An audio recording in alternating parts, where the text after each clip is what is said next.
Hello viewers, আসসালামু আলাইকুম। সবাই কেমন আছেন? কিভাবে আনবদার্ড থাকা যায়, অর্থাৎ যারা খুব সহজেই অন্যের কথায় কষ্ট পান বা মন খারাপ করেন, তাদের জন্য একটি লাইফ চেঞ্জিং গাইড। ১ নাম্বার, যতটুকু দরকার ততটুকু বলুন। অপ্রয়োজনীয় কথা বললে সেটা অনেক সময় বিপদ ডেকে আনতে পারে। কম কথা বলাই বুদ্ধিমানের কাজ। ২, আপনার আবেগ যেন কখনোই আপনার বুদ্ধিকে নিয়ন্ত্রণ না করে।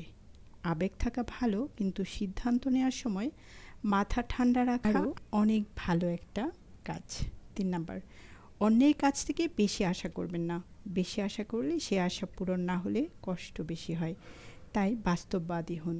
৪ নাম্বার, কথা কম বলুন, কাজ বেশি করুন। আপনার কাজই বলে দেবে আপনি কে, বাকিটা অতিরিক্ত।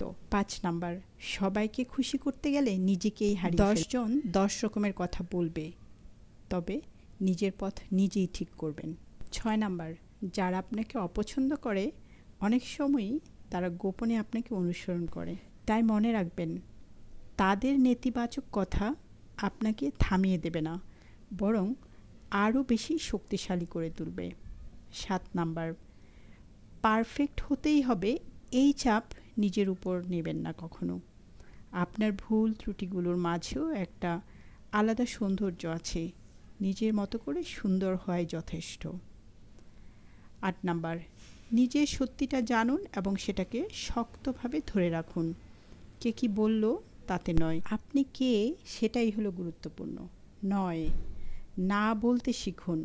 সব কিছুর সঙ্গে রাজি হওয়া মানে ভালো মানুষ হওয়া নয়, নিজের সীমা জানাও সেটার প্রতি শ্রদ্ধাশীল হওয়া খুবই দরকার। এই নিয়মগুলো আজ থেকেই একটু একটু করে নিজের জীবনে প্রয়োগ করুন, দেখবেন আপনি অনেক শান্ত, আত্মবিশ্বাসী এবং আনবদার্ড হয়ে উঠছেন।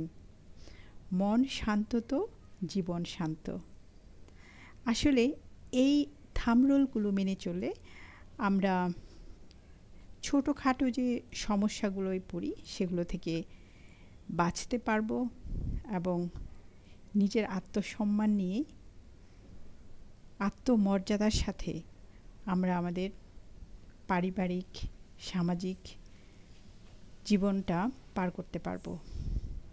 আসলে শান্তি তো জীবনের মেইন উদ্দেশ্য, আর আত্মসম্মান নিয়ে শান্তিতে বেঁচে থাকার নামই হলো একটা পরিপূর্ণ জীবন।